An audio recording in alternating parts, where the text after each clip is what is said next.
Judgment was fully restored. We are very fortunate that the Chair of the Federal Reserve will speak to us this afternoon. Please join me in welcoming Jay Powell of Princeton's great class of 1975.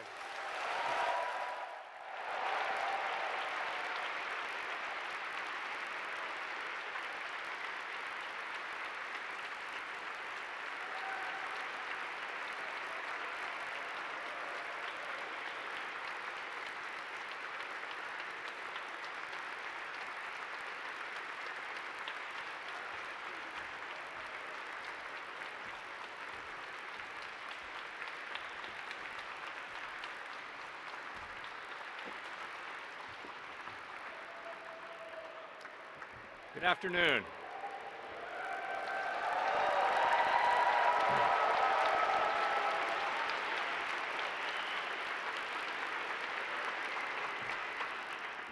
And thank you very much, President Eisgruber, for the opportunity to speak here today and for that kind introduction. Congratulations to the Princeton University class of 2025 on the tremendous achievement of earning your degree, and to the parents, family members, friends, and mentors whose support and encouragement made this day possible. Give yourself a round of applause.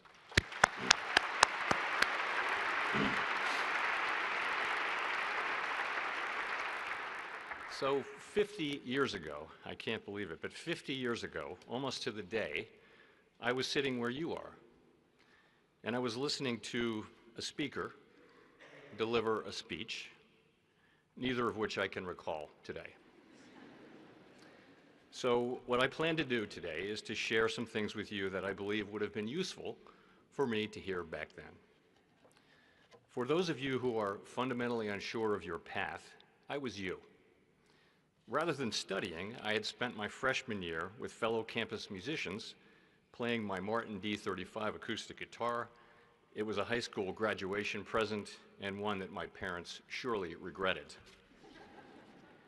While I still play that guitar, my freshman grades said clearly that I needed to get my act together academically, and by senior year, I had done so.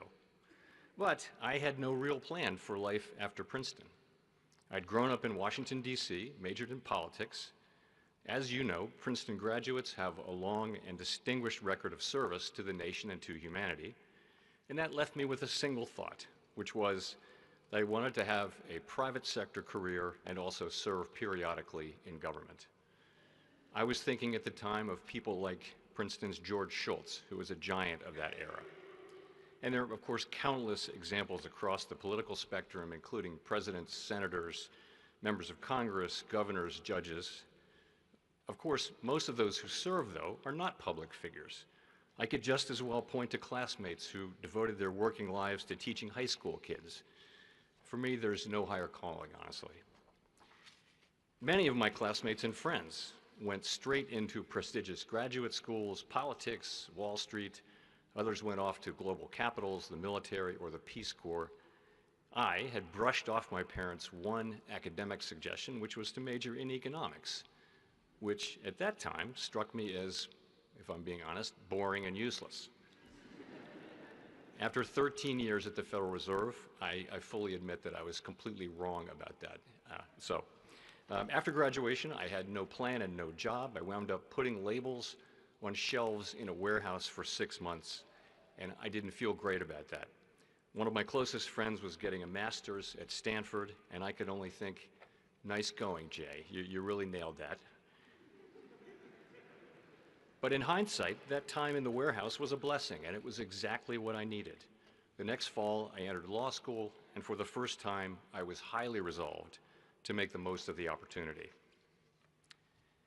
You know what? We all move at our own pace, and that's okay. 50 years later, I can tell you something I did not know then.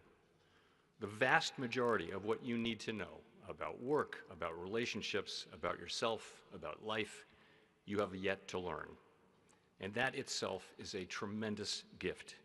Over the remainder of your life, you can and you must continue to educate yourself and to grow as a person, becoming more focused on what really matters, more widely knowledgeable, better read, more disciplined, more strategic.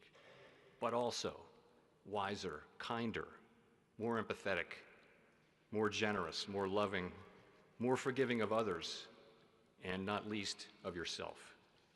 Each of us is a work in progress, and the possibilities for self-improvement are limitless, which is a wonderful thing. Another thing I've realized is that while hard work, determination, and creativity matter a great deal to success in life, luck plays a big role too. All of us here are tremendously lucky. I know that at a handful of critical times in my life, I got really lucky, and that began at birth. My parents were well educated, and they gave the 6 Powell kids a safe, loving home, and they placed a high value on learning. They gave us everything we needed to thrive. That bit of luck led to the good luck that I share with all of you, the chance to earn a degree from America's finest university. Another thing that I've learned along the way is that as you strive in coming years to reach your full potential, you'll need to take risks, and yes, to make mistakes. Everyone, and I mean everyone, makes mistakes. Take it from an expert. But the bigger mistake is to avoid taking risks. If you're not failing from time to time, you're not asking enough of yourself. Sooner than you think, many of you will be asked to assume leadership roles. It is very, very common to feel, as I once did, that you're not ready. Just know that no one is really ready. All I can say to you is go for it. Throw yourself into the deep end of the pool, believe in yourself, take risks. When you fall down, and you will fall down, get up and repeat the cycle. And as you do assume higher responsibility, understand that a big part of your job is to bring along the people behind you. Be the leader that people can learn from, the one that people want to follow. My next point is closely related, and that is that a little bit of initiative at the right time can make all the difference. Initiative is the rocket fuel of life. Now, I'm no entrepreneur. I didn't start a major tech company, but as I look back, many of the most important developments in my life trace back to a few occasions where I showed just a little bit of initiative. I'll give you one example out of many. I was a very junior associate, and the man who ran my firm, Nicholas F. Brady, was a former United States Senator whose career had spanned the private sector and public service. I wanted to meet him, but realized ultimately I was going to have to make that happen. So one day, I finally forced myself to walk up the stairs to his corner office. I asked for an audience and was ushered in. I was very nervous. The meeting was very brief. And as I walked down those stairs afterward, I was thinking, well, at least I tried. To my great surprise, 2 months later, Nick Brady asked me to work on a project with him. And a year or so after that, he became the Secretary of Treasury of the United States. And in time, he asked me to serve under him as an Assistant Secretary of the Treasury. That enormously challenging role whet my appetite for further public service and ultimately proved to be a gateway for my appointment to the Federal Reserve Board. So, if I hadn't forced myself to walk up those stairs and take what I saw as a risky and potentially awkward step, I wouldn't be standing here today. I can think of long-term friendships and one marriage, my own, that turn on a moment's initiative. On occasions like that, we risk failure, awkwardness, embarrassment, and rejection. But that's how we create the career opportunities, the great friendships, and the loves that make life worth living. So, the combination of luck, the courage to make mistakes, and a little initiative can lead to much success. But know this, the world needs more from you than personal achievements and individual success. I strongly urge you to find time in your careers for public service. Since the founding of this great democracy 250 years ago, generation upon generation have assumed the burden and the honor of moving us closer to the ideal that all are created equal. Now, it's your turn. I ask you to take a minute and realize how the quest for these values has led us to this point in our history. We lead the world in so many ways, including in scientific innovation and economic dynamism. Our great universities are the envy of the world and a crucial national asset. Look around you, and I urge you to take none of this for granted.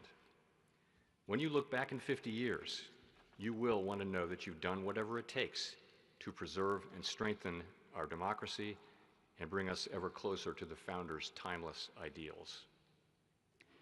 Those of you who are not entering the military or other public service may wonder, what's so great about public service? And I'll give you a recent example.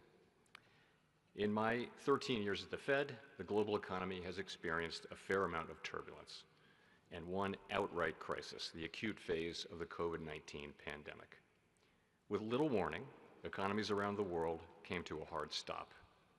Critical financial markets were near collapse. The possibility of a long, severe global depression was staring us in the face.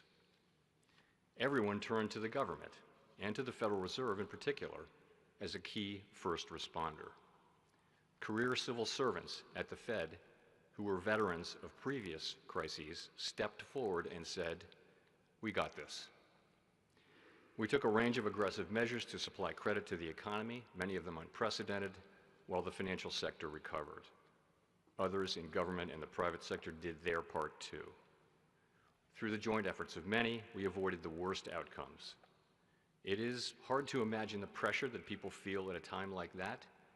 Their collective efforts saved our economy, and the career civil servants involved deserve our respect and gratitude. It is my great honor to serve alongside them.